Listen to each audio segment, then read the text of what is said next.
은혜 받으실 말씀은 욥기 36장 10절에서 14절 말씀입니다. 그들의 귀를 열어 교훈을 듣게 하시며 명하여 죄악에서 돌아오게 하시나니 만일 그들이 청종하여 섬기면 형통의 날을 보내며 즐거이 해를 지낼 것이요 만일 그들이 청종치 아니하면 칼에 망하며 지식 없이 죽을 것이니라. 마음이 사곡한 자들은 분노를 쌓으며 하나님께 속박을 받을지라도 도우심을 구하지 아니하나니. 특송이 있습니다. 김영호 형제입니다. 마산 만민교회 김영호 형제는 2024년 만민찬양제에서 대상을 수상한 바 있습니다. 주님께서 탄생하신 12월 아버지 하나님의 사랑 안에 거할 수 있도록 이끌어주신 은혜와 사랑에 감사드리며 오 거룩한 밤 찬양으로 영광 돌립니다.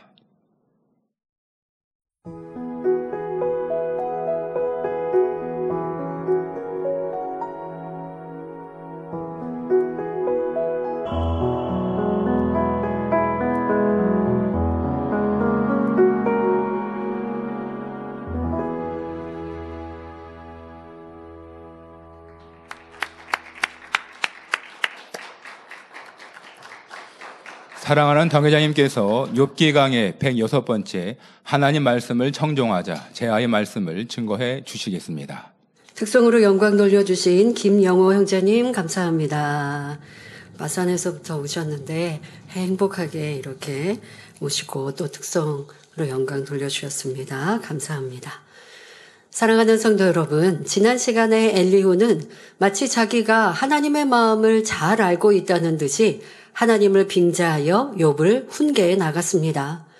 이를 정리해 보면 욥 당신이 아무리 불러도 하나님의 응답이 없는 걸 보니 당신의 모든 말들이 거짓말이 아닙니까?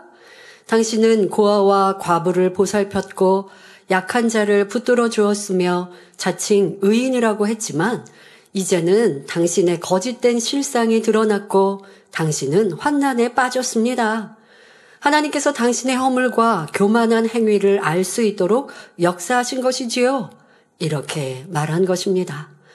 한낱 육의 사람이 감히 하나님의 이름을 들먹이며 다른 사람을 가르치고 있으니 이는 엄청난 악이며 하나님의 이름을 망령되이 일컫는 죄입니다. 이처럼 악을 온전히 버리지 않는 한 엘리후처럼 자기 감정 속에 남을 판단하며 자기 생각에 맞춰서 하나님의 말씀을 엉뚱하게 해석할 수 있습니다. 또 하나님 말씀을 가지고 교묘하게 인용해서 미혹하는 경우가 있기 때문에 항상 깨어서 진리로 분별해야 합니다. 오늘도 말씀을 통해 깨우침과 변화의 능력이 임할 뿐 아니라 성령의 역사 가운데 영적 분별의 능력이 임하기를 주님의 이름으로 기원합니다. 그동안 엘리후는 하나님의 말씀을 자기 생각에 맞추어 인용했기 때문에 맞지 않는 경우가 많았습니다.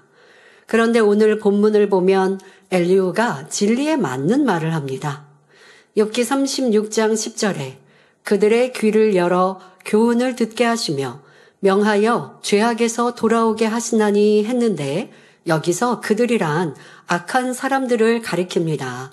이 36장에 와서 의인이라는 단어를 사용했던 엘리후, 그것은 절대적인 의인만을 지칭한 것이 아니라 엘리후가 스스로 의인이라 말하였기 때문에 의인은 이런 모습이야 라고 말하면서 그런데 엘리후 너도 의인이라고 했는데 진짜 의인이니? 이렇게 자꾸 의인이라는 단어에 참된 의인을 말하는 것보다도 또 엘리후는 욥을 빗대어서 의인이라는, 그래서 그들이라고 하는 여기 그들은 앞서 말한 의인이 아니라 의인이라고 말했던 이 욥을 비아냥거리면서 말하고 있습니다. 그래서 지금 말하는 그들도 악한 사람들을 가리킵니다.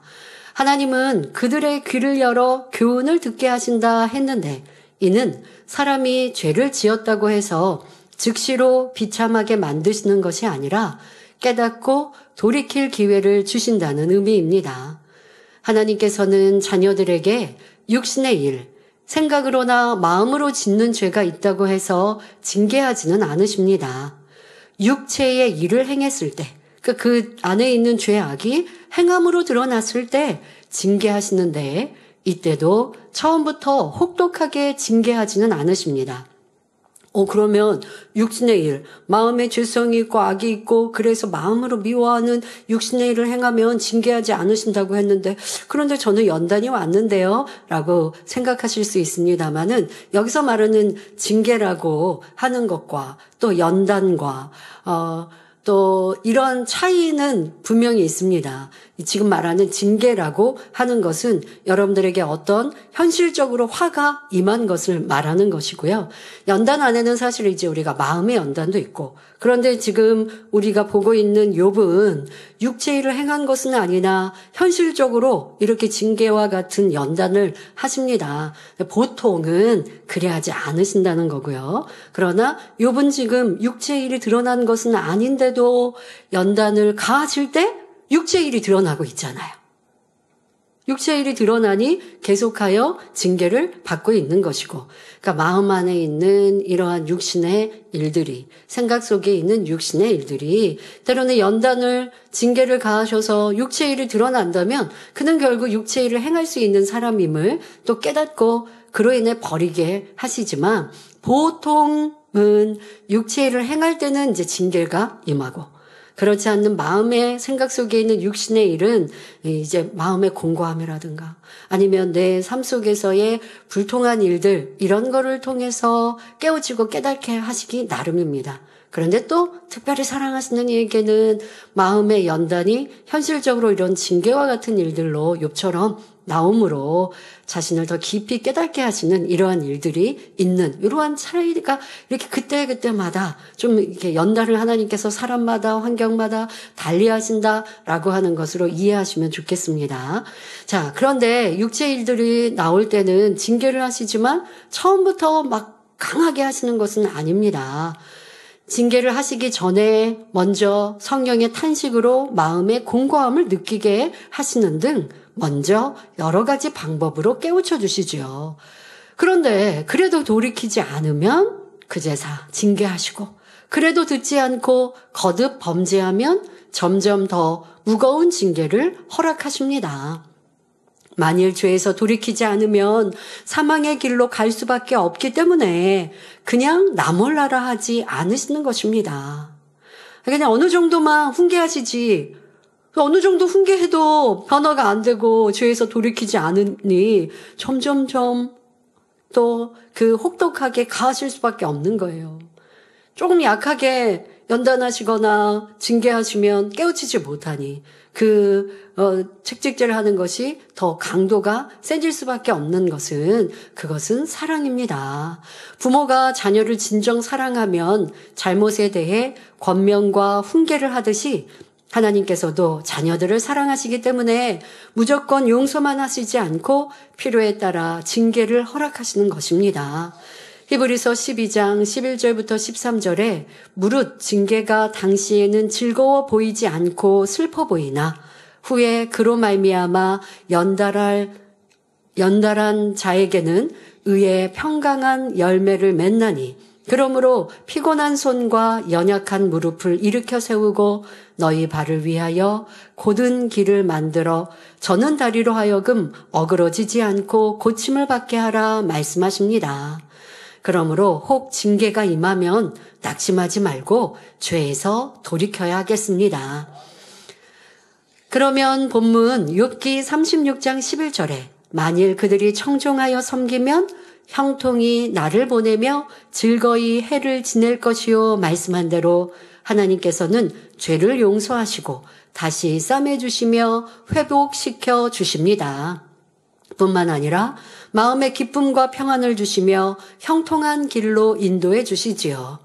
더 나아가 여러분이 하나님의 모든 말씀을 지켜 행하는 의인이 되면 하나님께서는 여러분을 많은 사람의 존귀와 칭찬의 대상이 되게 하시고 사랑과 존경을 받는 사람이 되게 해 주십니다. 그러나 하나님께서 말씀하셔도 듣지 않고 끝까지 순종하지 않는다면 본문 욥기 36장 12절에 만일 그들이 청종치 아니하면 칼에 망하며 지식 없이 죽을 것이니라 한 말씀과 같이 저주가 임하게 됩니다. 엘리후는 자기 나름대로 하나님의 말씀을 가지고 욥을 가르치는데 욥은 조금도 귀담아 듣지 않았습니다. 그러니 만일 당신이 청종치 아니하면 칼에 망하며 지식 없이 죽을 것이니라 하는 말씀으로 다시 한번 욥을 경고하고 있는 것이지요. 여기서 청종이란 이르는 대로 잘 듣고 쫓는 것을 말합니다. 자, 청종은 잘 듣는 것만 말하는 것이 아닙니다. 잘 듣고 쫓아가는 것이죠. 순종하는 것이죠. 이사야 1장 13절부터 20절을 보면 하나님께서 우리에게 원하시는 진정한 청종의 의미를 잘 알 수 있습니다. 하나님께서는 헛된 재물을 다시 가져오지 말라. 분향은 나의 가증이 여기는 바요. 월삭과 안식일과 대회로 모이는 것도 그러하니 성애와 아울러 악을 행하는 것을 내가 견디지 못하겠노라. 내 마음이 너희의 월삭과 정한 절기를 싫어하나니 그것이 내게 무거운 짐이라 내가 지기에 곤비하였느니라 말씀하셨습니다. 하나님 성전 나와 예배하고 하나님을 경배한다고 하고 그에 따르는 예물도 드렸다 할지라도 하나님의 말, 여러분 교회 나오면 하나님의 말씀을 들으시죠.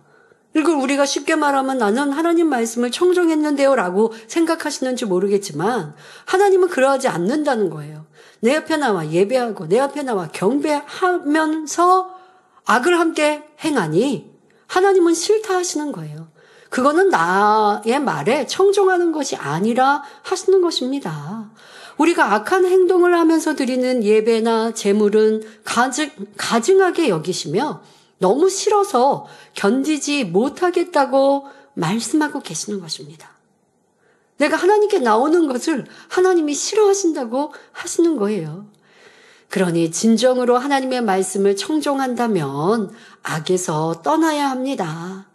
또 너희가 손을 펼 때에 내가 눈을 가리우고 너희가 많이 기도할지라도 내가 듣지 아니하리니 이는 너희의 손에 피가 가득함이니라 했는데 이는 우리가 죄를 지으면서 드리는 기도는 아무리 많은 양을 올려도 듣지 않으신다는 말씀입니다.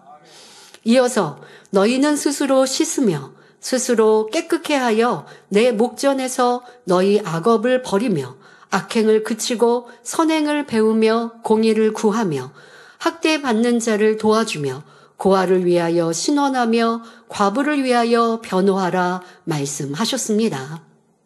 이는 악에서 돌이켜 선과 의를 행하라는 말씀이지요. 이것이 진정한 청종입니다.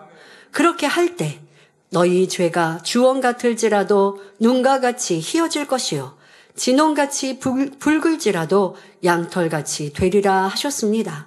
즉 모든 죄를 용서해 주신다고 말씀하십니다.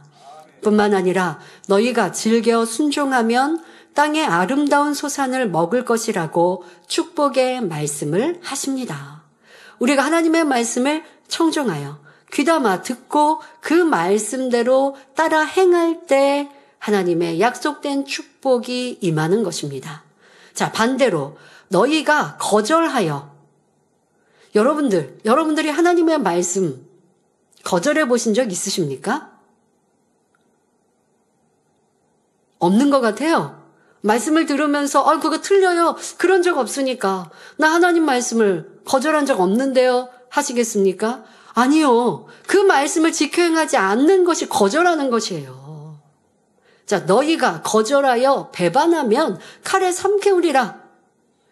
하나님 말씀대로 살지 않고 어둠 가운데 살면 하나님을 떠난 것이요, 배신하는 것이요, 배반하는 것이 되는 것입니다. 교회 나오는데요. 저 하나님 믿고 주님 믿는데요. 하나님 사랑합니다. 주님 사랑합니다. 찬양하는데요. 다니엘처럼 나와 기도하는데요. 그런데 제가 왜 하나님을 배신하고 배반한 겁니까? 내가 어둠 가운데 행하면 어둠의 자식, 어둠의 주관자는 원수마귀 사단, 하나님과 원수여 하는 내가 사단, 마귀에게 순종하여 어둠의 일, 미움, 다툼, 시기, 질투, 짜증, 혈기, 간음 이런 것을 행하니 하나님을 배신한 것이죠. 주님을 배신한 것이죠. 그러면 칼을 삼키우리라. 세상의 재난과 재앙과 문제들이 내게 오는 것입니다. 자, 이렇게 성경은 말씀하셨습니다. 자, 이렇게 말씀하신 말씀 지금 바로 오늘 본문에서 엘리후가 한 말과 같지요. 만일 그들이 청종치 아니하면 칼에 망하며 지식 없이 죽을 것이니라 한 말과 일맥상통합니다. 엘리후는 욥에게 당신이 아무리 많이 배웠다 해도 그 지식이 당신을 구원할 수 있는 것도 아닌데 무슨 소용이 있습니까? 만일 당신이 하나님의 교훈을 청종하지 않으면 저주를 받아 망할 수밖에 없고 결국 당신은 지식이 없이 죽을 수밖에 없습니다. 라고 말하는 것입니다. 즉 머리로 아는 지식은 소용이 없고 그 지식을 행할 때라야 가치가 있다는 것이지요. 여기서 지식이란 진리의 지식을 의미합니다. 진리의 지식이 있으면 결코 죽지 않으며 생명을 얻어 영생하게 됩니다. 하나님께서는 설령 여러분이 죄를 지었다 해도 성령님을 통해 혹은 단에서 선포되는 말씀을 통해 주의 종이나 주변 사람들을 통해 진리의 지식으로 깨우쳐 주십니다. 그럴 때 즉시로 돌이켜 하나님의 말씀에 온전히 청종한다면, 바로 다시 말해 하나님의 말씀에 순종한다면 원수마귀가 만지지도 못하니 질병과 상관이 없으며 신명기 28장에 나오는 축복이 임하게 됩니다. 들어가도 나가도 복을 받고 꾸어줄지언정 꾸지 않으며 머리 되고 꼬리 되지 않는 복, 자녀의 복, 사업터와 일터의 복을 받으며 범사가 형통하지요. 반대로 말씀대로 지켜 행하지 않고 순종하지 않으면 시험과 환난, 질병과 저주가 임한다고 말씀하십니다. 그러므로 성도님들은 하나님의 말씀을 힘써 청종함으로 항상 진리의 지식이 여러분의 삶을 인도하여 이 땅에서도 축복받을 뿐 아니라 천국에서 해와 같이 빛나는 영광의 주인공이 되시길 바랍니다. 여러분, 하나님의 말씀은 진리의 지식입니다. 이 말씀을 여러분들이 잘 듣고 양식 삼고 지켜 행하면 이것이 하나님 말씀을 청종하는 것이죠. 그래야면 많은 복을 받아 누리지만 여러분들의 지혜도 지식도 뛰어납니다. 나는 세상에 지식이 부족해요. 배움이 학식이 부족해요. 할 것 없습니다. 왜? 하나님은 지식의 근본이시거든요. 그러니 여러분들이 하나님의 말씀을 읽고 듣고 그 안에서 깊이 깨우치고 나를 궁구하고 그래서 내 안에 죄악을 발견해 보세요. 그러면 이 세상의 유괴 삶들도 한눈에 들어와요. 저는 세상에 무슨 뛰어난 학식이나 그런 경험이나 이런 건 없습니다. 그러나 하나님의 말씀을 무장하고 그 말씀을 지켜 행할 때 세상의 많은 것들에도 깨우침을 주시고 또 제가 경험해보지 않은 것들을 들어도 쉽게 이해합니다. 그래서 주변의 일꾼들이 그런 얘기를 해요. 본인들은 경험했던 일들이고 또 그런 것들을 보고하거나 하는데 저는 경험하지 않은 걸 분명히 아는데 금방 제가 이해를 하니까. 그리고 또 함께하는 일꾼들 중에 본인들은 잘 모르는 것들에 대해서 제가 보고받을 때 함께 들을 때 보면 잘 이해가 안 되는 것들을 저는 쉽게 이해하는 것들을 볼 때 그래서 저 항상 그런 기도도 합니다. 왜냐하면 제가 우리 남성들의 사업도 그렇고 세상에 돌아가는 것들도 잘 이해하고 그래서 성도님들에게 기도해드리고 길을 안내해야 하지 않습니까? 그래서 그런 기도도 저도 항상 하거든요. 그런데 아버지가 지혜 주시면 잘 이해되게 하시고 깨닫게 하시고 육의 방법도 또 나아갈 길도 깨우치게 해주시죠. 그러니 여러분들 하나님의 이 영의 지식, 진리의 지식으로 충만하기를 사모하시기를 바랍니다. 이것이 또 팔복이 있는 의에 주르고 목마른 자의 또 복이요. 그러한 길로 가는 사람들의 모습인데요. 세상에 많은 것들을 내가 듣고 보고 알고 좋은 강연들을 듣기에 바쁜 것보다 내가 얼마나 하나님의 말씀을 묵상하고 듣고 그대로 지켜 청종하여 행하고 있는가를 점검하고 돌아본다면 세상에 부족할 것 없는 여러분들이 더 뛰어난 사람이 될 수 있습니다. 그러니 말씀의 제목과 같이 하나님 말씀을 청종하기를 즐겨하시길 바랍니다. 이어지는 본문을 보면 욥기 36장 13절에 마음이 사곡한 자들은 분노를 쌓으며 하나님께 속박을 받을지라도 도우심을 구하지 아니하나니 말합니다. 욥기에는 사곡이란 단어가 자주 나옵니다. 사곡이란 요사스럽고 편곡한 것, 즉 성품이나 행동이 올바르지 못한 모양을 의미한다 했지요. 사곡한 사람은 마음속에 악한 생각을 품고 이를 계산하여 행동으로 옮깁니다. 예를 들어 어떤 사람이 도둑질을 계획한다면 단순히 물건을 hum치는 것에서 그치지 않고 잡힐 위험을 고려해서 더 큰 범죄를 저지르기로 계산할 수 있습니다. 그러니까 순간적으로 그냥 이렇게 마트에 가서 하나 훔쳤다. 이거를 사곡한 자라고 말하는 게 아니라 그것은 도적질입니다. 그런데 도적질에 있어서 더 사곡한 자로 발전하는 것을 보면 어떤 일들, 도적질을 할 때도 계획을 해서. 이게 이제 도적질의 습관이 되거나 그걸 업으로 삼는다면 그렇게 이제 계획을 하고. 그리고 또 내가 그 도적질이라고 하는 행함을 이루는 것만으로 그치는 게 아니라 어떻게 하면 잡히지 않을까, 잡히지 않기 위해 계획하고 거기에 더 큰 범죄를 만들어가기도 합니다. 증거 인멸을 위해서 피해자에게 또 다른 위해를 가할 수도 있는 것이지요. 자, 이렇게 악한 흐름을 따라 계획하고 실행하는 것이 바로 사곡입니다.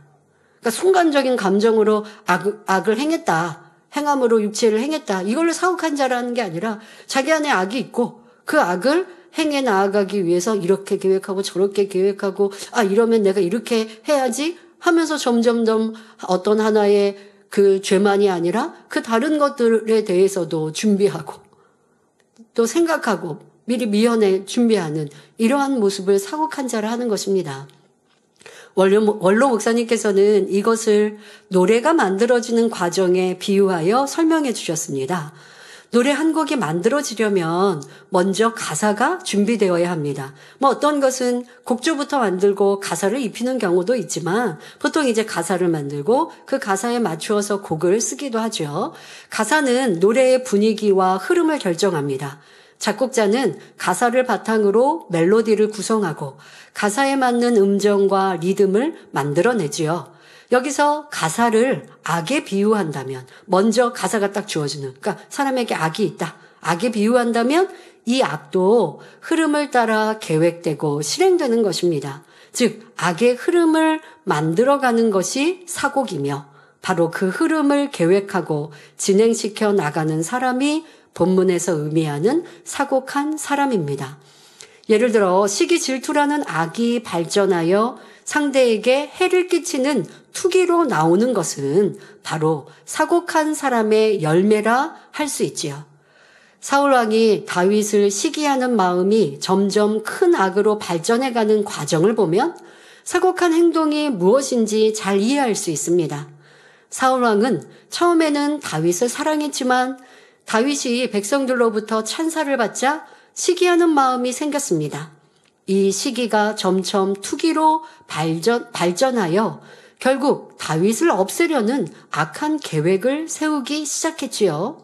다윗에게 적군의 양피 100개를 가져오라고 하는가 하면 자신을 위해 수금을 타는 다윗에게 단창을 던지기도 했으며 무려 10년 동안이나 다윗을 추격하며 수천 명의 군사를 동원했습니다.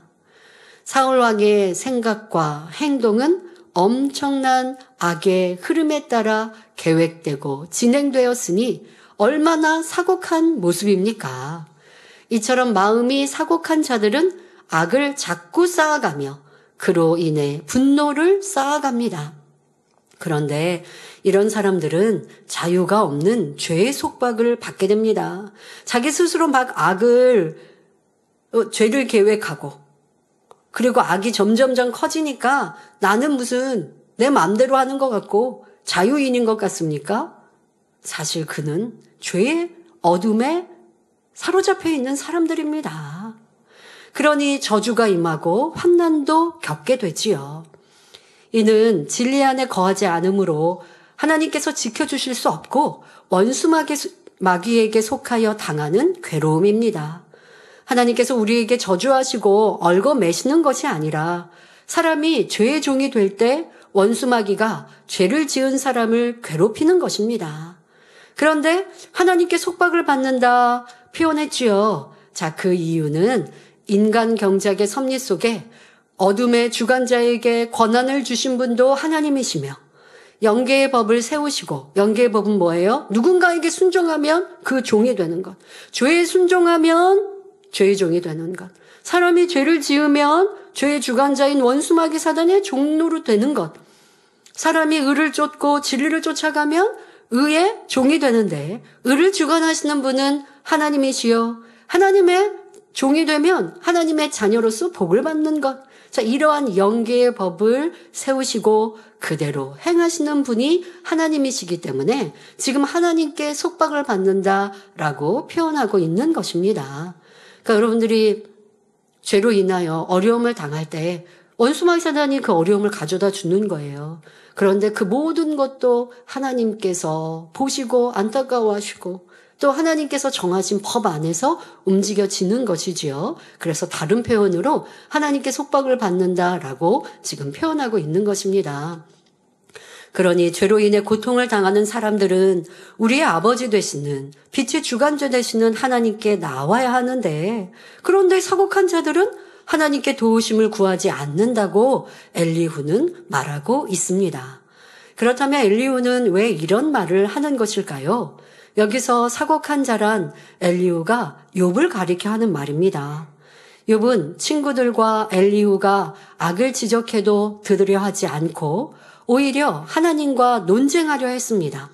자녀와 재산을 잃고 악창에 시달리며 무사람으로부터 조롱받아도 하나님께 도움을 구하는 것이 아니라 오히려 하나님을 원망하며 자신이 더 의롭다고 주장했습니다.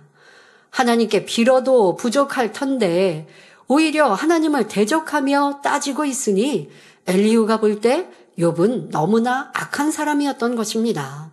그러니 엘리후는 바로 이 점을 지적하며 사곡한 사람이, 즉 욥이 하나님께 도우심을 구하지 않고 있다라며 욥을 비판하고 있는 것입니다. 혹여 여러분 중에는 하나님께 속박을 받고 있는데도 도우심을 구하지 않는 분은 없는지 돌아보시길 바랍니다. 우리가 하나님의 말씀에 순종하지 않고 비진리를 행할 때 하나님의 속박을 받아 어려움이 찾아옵니다. 앞서 말씀드린 대로 원수마귀 사단이 내게 괴로움과 문제, 시험할 난을 가져줘도 하나님이 지켜주실 수 없습니다. 자, 그런데 사람에게 도움을 청하거나 육으로 문제를 해결하려 하는 것은 하나님을 찾지 않는, 지금 사곡한 자는 어려움을 만날 때 하나님을 찾지 않는다라고 하는 이 말에 속하는 것이죠. 하나님께 속박을 당하면, 그래, 내가 죄 가운데 가하여 어려움이 오면 하나님을 찾고 하나님의 도우심을 구하여야 합니다. 단에서는 늘 하나님의 말씀이 선포됩니다. 하나님의 뜻이 이것이니 이렇게 해야 한다, 저렇게 해서는 안 된다라는 말씀을 늘 듣습니다. 이때 입술로는 아멘이라고 답하지만 실생활에서는 어긋나게 행하는 경우가 많습니다. 여전히 자신의 생각과 방식대로 살아가는 것이지요. 이는 하나님의 말씀을 청종하는 것도 아니요, 하나님의 도우심을 구하는 것도 아닙니다. 꼭 설교나 신방, 상담뿐 아니라 기도 중에 성령의 깨우침을 주시기도 하고 주변 사람들을 통해 권면을 받을 때도 그 말이 진리라면 겸비하게 청종해야 합니다. 그런 자세가 하나님의 도우심을 구하는 모습이지요. 가정에서나 직장에서 여러분의 모습을 점검해 보시기 바랍니다. 예를 들어 아내가 남편에게 어떤 것을 지적하면 남성도님들은 자존심이 상하십니까? 진리에 어긋나는 행동을 조심스럽게 지적할 때 남편들은 아멘, 다음부터 조심할게요, 고칠게요 라고 말하면 될 텐데 자존심 때문에 이런저런 변명을 하면서 자신의 정당성을 주장합니다. 여성도님들도 마찬가지이고요. 또 윗사람이 뭔가를 가르치면 열심히 변명하는 사람, 동문서답하는 사람도 남의 말을 청종하지 않는 사람, 자존심이 강한 사람이며 지기 싫어하는 마음임을 알아야 합니다. 이런 모습으로는 변화되기가 더딜 수밖에 없습니다. 세상 사람들은 자존심을 버릴 바에는 차라리 죽는 게 낫다고 말하기도 하는데 자존심이 그렇게 고귀하고 가치 있는 것일까요? 우리 주님은 자존심을 내세우지 않으셨습니다. 사람들이 주님을 잡으러 올 때 주님은 피하셨습니다. 능력이 없어서가 아닙니다. 주님은 하나님의 아들로서 말씀 한마디로 사람을 살리기도 하고 죽이기도 할 수 있는 권세와 능력을 가지신 분입니다. 그런데도 자존심을 내세우지 않으셨고 오히려 섬기셨으며 십자가에 달려 죽기까지 낮아지셨습니다.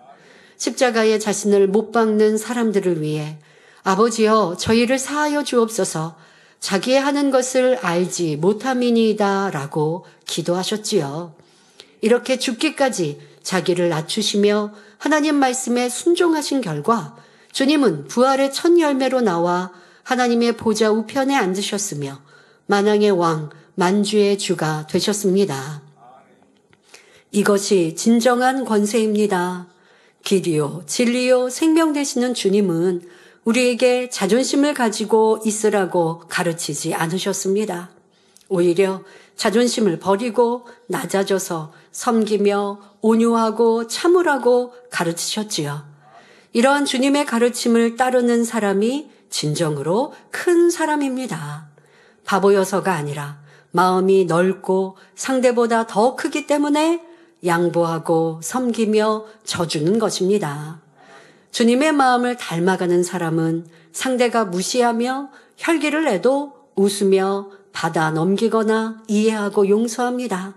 이렇게 진리로 변화된 사람을 보면 다른 사람들이 어떤 평가를 하겠습니까? 마음이 선한 사람들은 그를 존경하고 우러러보며 친구로 삼고 싶어 할 것입니다. 우리 주님은 이 땅에 아름다운 하나님의 나라와 의를 이루기 위해 오셨습니다. 다시 말해 우리의 삶을 통해 하나님의 사랑이 세상에 드러나기를 원하시지요. 그러니 성도님들은 오직 진리의 가르침에 청종하며 자존심과 교만을 버리고 주님의 마음을 닮아가는 사람이 되시기 바랍니다. 바로 여러분들이 하나님 말씀을 청종합니다 라는 분들은 설교와 또 예배 이런 진리의 말씀의 가르침이라면 꼭 주의종만이 아니라 여러분들의 주변 사람, 아니 나보다 낮은 사람이 진리를 말하여도 그 말을 듣고 자기를 낮추며 인정하는 것, 그것이 하나님 말씀을 청종하는 것이지요. 그렇게 할 때 하나님 앞에 분노를 쌓지 않게 되며 하나님의 속박을 받는 것이 아니라 진리의 자유함을 얻게 될 것입니다. 그러면 만일 우리가 잘못해서 하나님 앞에 속박을 받는다면 어떻게 해야 할까요? 무릎을 꿇고 하나님께 긍휼을 구하며 통회자복하고 돌이켜서 하나님의 용서를 구해야 합니다. 다윗이 우리아의 아내를 취하고 살인을 저질렀을 때 하나님께서는 나단 선지자를 통해 다윗을 책망하셨습니다. 다윗은 바로 그 자리에서 진심으로 회개했고 하나님께서는 그 회개를 받으셨습니다. 하지만 회개를 받아 너가 죽으리라 하신 그 죽음은 모면했으나 금요철야 은사집회 때 말씀 드린 것과 같이 죄에 대하여 흔적조차도 없게 하시고 또 그 죄성과 악을 온전히 버리게 하시기 위해 이후에 큰 연단을 받습니다. 아들 압살롬의 반역으로 급히 왕궁을 빠져나와 도망가는 처지가 되었지요. 또한 이때 이 시므이란 사람이 다윗에게 돌을 던지며 저주하는데 다윗은 그를 죽이려는 신하를 만류하며 지금 다윗을 붙쫓는 장수와 신하들이 많이 있었습니다. 전에 도망 다닐 때와는 또 상황이 다르잖아요. 왕이었었던 상황에서 이제는 또 도망하게 되었기에 더 많은 이들이 장수들이 지금 다윗을 붙잡고 있어요. 그러니 저 시므이는요. 장수가 쫓아가가지고 죽이면 단칼에도 죽일 수 있어요. 그러니 주변에 있는 사람이 저를 죽이려고 하지 않겠습니까? 그 시므이 백성을. 그러나 다윗은 여호와께서 저에게 명하신 것이니, 지금 그 백성 한 명이 나를 저주하는 그 말을, 욕하는 말을 하나님께서 허락하신 것이라 겸비히 자신을 낮춰 말하고 있습니다. 그러니 저로 저주하게 버려두라 하였지요.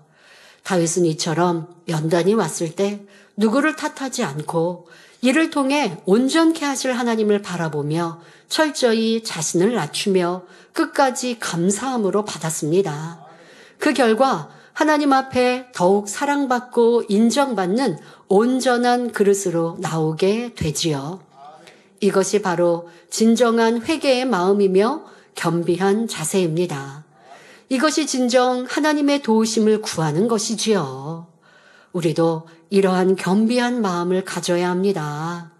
여러분, 정말 회개하면 이러한 자세가 진정한 회개입니다. 그런데 하나님께 나아가서는 회개했다고 하고 눈물 콧물 흘리는데, 그런데 누가 나를 지적하고 건면하는 건 영 싫어요. 그럴 때 이 다윗이 시므이를 어떻게 보내주었는지, 시므이의 백성 하나 내가 치료할 수 있지만 그리하지 않았고 그것을 하나님이 허락하신 것이라 하였던 모습, 이것이 겸비한 모습이요, 하나님 앞에 의뢰하는 모습이라는 것을 생각해 보시고, 나는 어떻게 자존심을 주장했는가, 하나님의 말씀으로 건면하거나 아니면 상대가 나를 조금 없이 여길 때 나는 정말 겸손한 모습이었는가 생각해 보시길 바랍니다. 사람 사이에서도 마찬가지입니다. 형제에게 잘못을 빌었는데, 명백히 내가 잘못했어요. 그래서 상대에게 잘못을 빌었는데 그가 용서하지 않는다면 인내하며 용서를 구해야 합니다.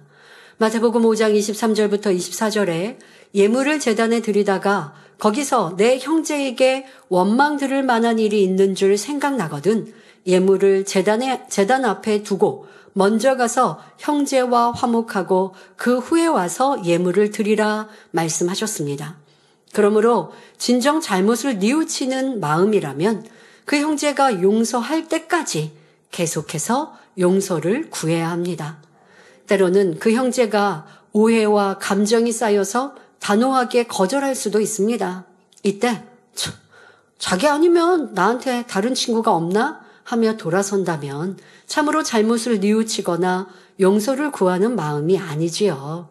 오늘 안 되면 내일 안 되면 모레, 시간이 걸리더라도 인내하고 끝까지 사과해야 합니다. 겸비한 마음으로 상대가 용서할 때까지 인내하며 용서를 구해야 하는 것이지요. 이것이 참된 회개이며 진정한 사랑임을 알아야 하겠습니다. 이어지는 본문을 보면 욥을 향한 엘리후의 감정이 극에 달하여 선을 넘는 표현이 나옵니다. 욥기 36장 14절에 그들은 젊어서 죽으며 그 생명이 남창과 함께 망하려니와 했는데, 여기서 남창이란 남색하는 것을 직업으로 하는 남자, 즉 남자 접대부를 말합니다. 남창이라는 단어는 당시나 지금이나 듣기에도 민망하며 매우 수치스럽고 부끄러운 표현입니다.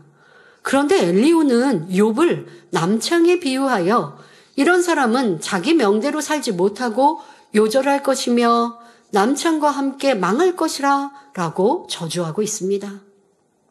어떻게 손 윗사람인 욥에게 이런 저주를 할 수 있을까요? 이는 엘리후의 마음이 얼마나 악하며 그가 욥을 얼마나 혹독하게 매도하고 비난하고 있는지를 보여주는 것입니다. 또한 그동안 욥과의 변론을 통하여 엘리후가 얼마나 감정이 쌓일 대로 쌓여 있었는지 알 수 있지요. 그러면 욥과 엘리후는 왜 이처럼 깊은 감정의 골이 패일 때까지 변론을 계속하는 것일까요? 이 상황을 이해하려면 엘리후와 욥의 입장을 살펴보는 것이 중요합니다. 이들의 생각의 차이를 설명할 때 여러분도 대화가 안 되는 사람이 있다면 그들의 입장을 이해할 수 있는 능력이 되시기 바랍니다. 엘리후는 자신이 옳은 말을 하고 있다고 확신하며 욥을 하나님의 말씀으로 깨우쳐 주려고 애쓰고 있습니다. 그러나 욥은 엘리후의 말을 전혀 귀담아 듣지 않습니다. 그 이유는 그 말이 전혀 타당하지 않게 느껴지기 때문입니다. 바로 여기서부터 그들의 갈등이 시작되는 것입니다. 욥은 자신이 배운 선과 의를 지닌 사람입니다. 그는 평생을 정직하고 순전하게 살아왔습니다. 하나님을 경외하며 번제를 드리고 구제에 힘쓰며 살았지요. 그런데 그의 친구들과 엘리후는 그런 삶을 살지 않았으면서도 오히려 욥을 죄인으로 몰아가며 마치 자신들이 의로운 양 말하고 있으니 욥은 답답하지 않을 수 없습니다. 이와는 달리 욥의 새 친구와 엘리후는 자신들이 정당하다고 믿고 있습니다. 이렇게 서로 자신이 옳다고 주장하니 변론이 길어질 수밖에 없는 것입니다. 여러분들도 그러한 일들이 얼마나 많은지 생각해 보십시오. 어떤 경우는 내가 욥처럼 나는 뭐 잘못 없는데 주장하거나 생각하는 분들도 있습니다. 아니면 나는 지적하고 권면하는 상대보다 낫다. 그래서 상대의 말을 듣고 싶지 않은 것이죠. 그런데 그 또한도 악이라는 거예요. 앞서 말씀드린 대로 상대가 부족할지라도 진리를 말하면 그 진리는 들으라고요. 그럼 변론 안 일어나지 않겠어요? 예, 그 말이 맞습니다. 노력할게요. 근데 속으로 아유 당신이나 잘하지 하고 있으면 내 안에 교만함인 것이고 상대와는 아무리 말은 예 알았어요 해도 표정 안에 다 나오는 거고 어투 안에 다 나오는 거니까 지금 욥과 욥의 친구들처럼 변론은 하지 않더라도 싸움은 나지 않더라도 말하는 상대도 내가 지금 불편하게 내 하는 거 알고 있거든요. 그러니까 그런 것도 여러분들이 고쳐야 할 것이고 또 엘리후와 욥의 친구들처럼 자기는 직행하지 않으면서 듣고 알고 있는 진리로 상대를 평가하는 둘 다 맞지 않는 것인데 문제는 뭐냐? 다 자기가 옳대요. 자기는 맞대요. 행하지 않는 자기는 보지 못하고 행하지 않는 상대 욥은 보면서 또 그에 걸맞는 것 같은 진리를 인용하는데 걸맞다고 하는 것조차도 자기 생각 속에서 하는 것이니 틀린 것이죠. 이러한 우리의 모습들을 잘 발견해야 합니다. 내 눈에 들보가 있으면서 상대의 티를 지적하고 내 행함은 보이지 않으면서 내 마음은 발견하지 못하면서 왜 상대의 부족함은 잘도 보이는지 이것이 우리 인생의 모습이라는 걸 안다면 보일 때 내 눈을 가릴 것이고 느껴질 때 생각을 멈출 거예요. 그리고 그런 모습이 내게 있지 않나? 아, 이거부터가 잘못이지 하고 생각을 차단할 것인데 그러면 더 빨리 변화되는 우리가 될 것입니다.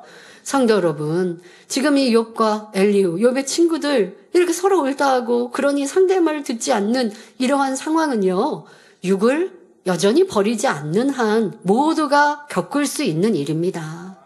혹여 여러분 중에도 아직 변론하는 분들이 있다면 그 이유를 다시 한번 생각해보고 돌이키시기 바랍니다.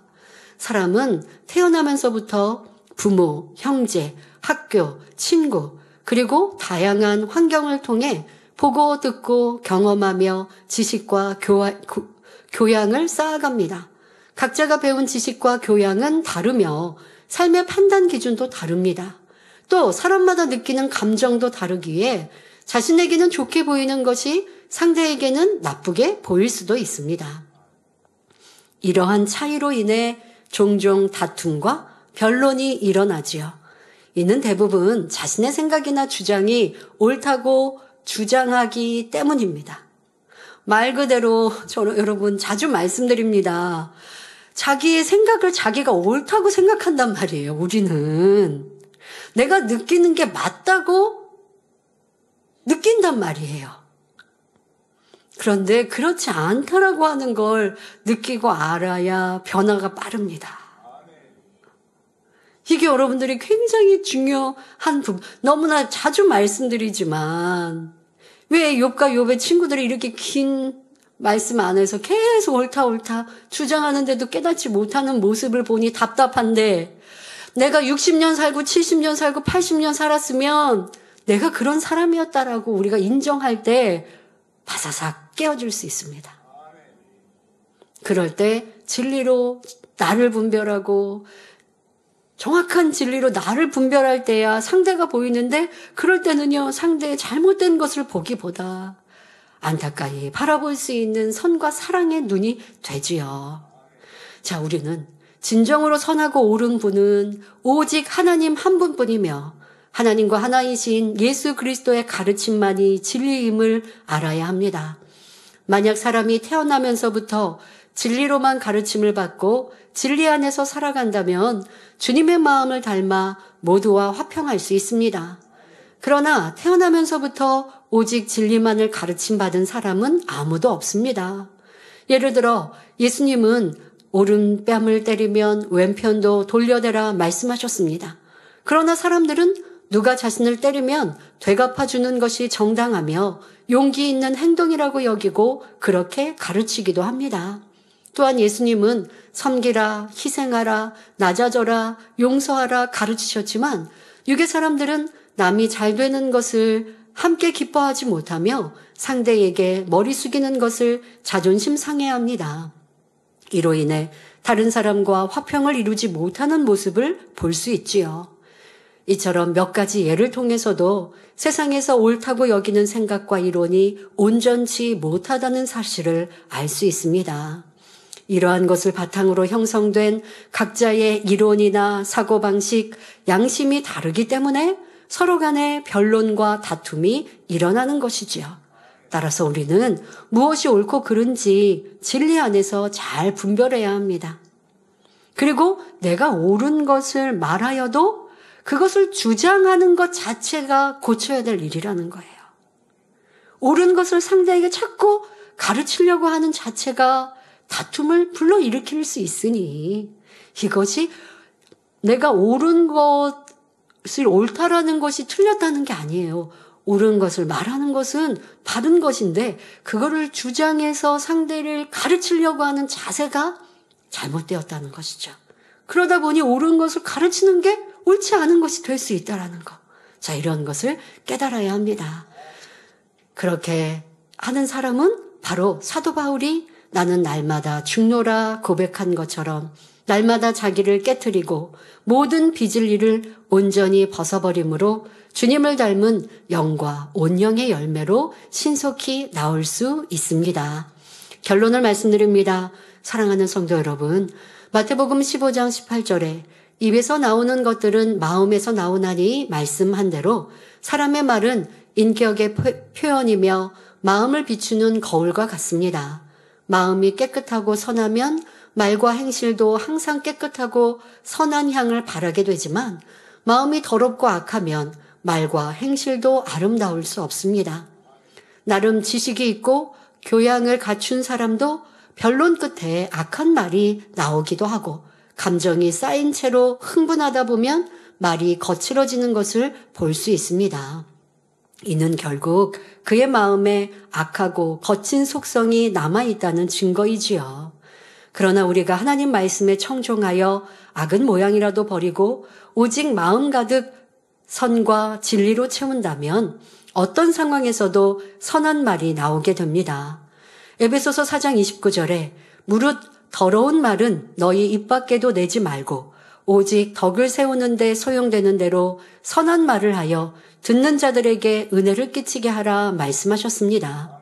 그러므로 여러분 모두가 말씀과 기도로 거룩함을 이루어 항상 은혜롭고 선한 말, 진리의 말, 하나님께 영광 돌리는 말, 믿음의 고백으로 그리스도의 향기를 바라시기를 주님의 이름으로 축원합니다.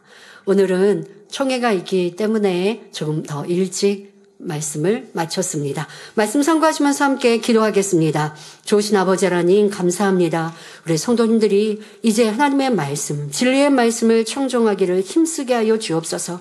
청종하는 것은 듣는 것만이 아니라 들은 말씀대로 행하는 것을 의미합니다. 얼마나 우리는 그 말씀 듣기를 기뻐하며 행했는가. 또한 사람들과의 관계 속에서도 상대가 옳은 것을 말하면, 진리를 말하면, 그것으로 나를 권면하면 기뻐하며 아멘해야 하는데 그러하지 아니하고 나를 주장하거나 그로 인하여 변론이 일어나거나 자존심 상하였다면 이것은 하나님의 말씀을 청종한 것이 아님을 깨우쳐서 이제 하나님의 말씀 가운데 살아가는 자가 되므로 그 은총을 받아 누리게 하여 주옵소서. 감사드립니다. 12월 한 달도 은혜 가운데 승리케 하여 주옵소서. 감사드리며 우리 주 예수 그리스도 이름으로 기도하옵나이다. 아멘.